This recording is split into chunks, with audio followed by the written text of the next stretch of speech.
The pandemic has created uncertain times, and scammers are using it to their advantage, preying on people looking for a place to live. Our Lena Takada talked with a local woman who was almost tricked by a scammer, but she knew what to look for. Lena joins us live in the studio with more details. Lena? Jillian, the nation saw an uptick in scammers in 2020, according to the Better Business Bureau. Scammers are posing as homeowners and using websites like Craigslist to advertise houses for rent. But the scammers don't actually own the homes they're offering. They're asking for would-be renters to send a check in the mail and using COVID-19 as an excuse to not meet in person. A cute house at a good price in a nice neighborhood in Fruita. That's the impression one Mesa County resident got when she saw an ad for a rental property on Craigslist.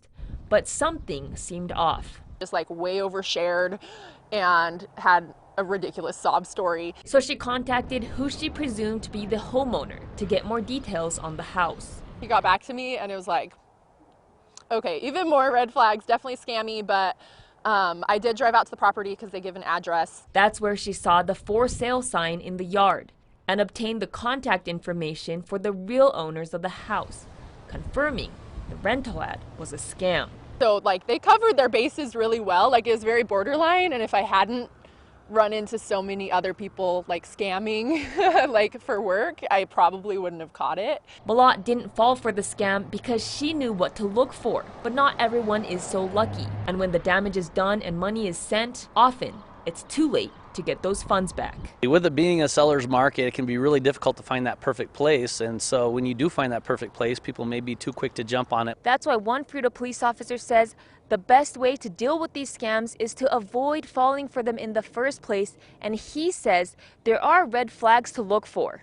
If the person doesn't want to meet with you, that's a huge red flag. They don't want you to see the property, or they'll let you go and see the outside of the property, but they won't take you inside of the property. That's another big red flag. Or if they want you to provide money before you see any type of lease, those are all kind of red flags you should look at. And if you ever have questions or think you're being scammed, we always encourage people to contact us if they have any questions at all. And if it is not a scam, then that's a good thing. We'll be happy to help them make sure that they're sending their money to the right person.